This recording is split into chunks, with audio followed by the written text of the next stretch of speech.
At Connect the Dots, we really believe that we live in a world where citizens are involved in designing their cities and spaces, and that the careful engagement of all voices in a collaborative and thoughtful way is really critical.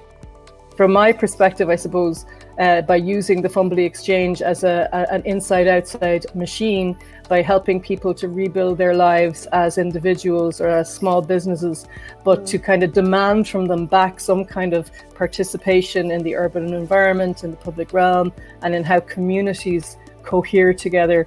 There's that first step, which I'm sure you know, of one thing is to invite people in to be part of co-creation, but it's another thing to make sure that they feel confident and able to participate. So it's that capacity building piece is a big thing, particularly we've been doing in both countries, actually, to make sure that from all different angles, because we're all speaking different languages, to kind of bring that capacity for all sides to be able to actually do proper engagement and to understand how to speak a universal, accessible language. The issue, I guess, with focusing on bystander intervention is it somehow relies on spontaneous support from people and takes away from, the fact that inclusion needs to be part of the planning in the first place, and systems need to take care of people rather than us. Like I said, us relying on that intervention from individuals when something happens. Diverse input's critical within there. So I think even, there's probably been less even in the past of an emphasis on really diverse public input and really making sure that every voice is heard from more vulnerable communities, from communities more on the outskirts traditionally, and making sure that those voices, not just the loud ones, but also the quiet ones, are involved. I think if we plan cities for children, everything else falls into place. I think if we have, if children can navigate your city with comfort and safety, then you're doing really well as a planner. Our streets are some of our largest public spaces that we have in cities, and they are public and they should be used and shared by everyone who inhabits a city. Pretty easy to start with.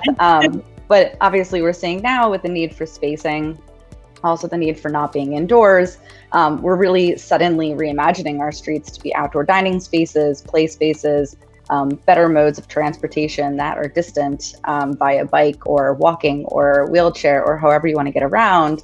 And so really reimagining those spaces and thinking about what people want to see there, that kind of bottom up improvement in a public realm is crucial to the health of a city to really be people focused in a way that isn't just top-down prescription. I think that, the first thing we assume is that information is the only way, once they have the information, then we can change. And that's actually not true at all. Like, just doing a campaign for raising awareness does actually nothing. They've proven that it does nothing. That, of course, information is great and it is power, but it's what you do and how you change the behavior is much more complicated. And I think that we need to start thinking about that in terms of how we use space in a social way, because I would argue that we've created public spaces to be antisocial. They've been designed in an antisocial manner.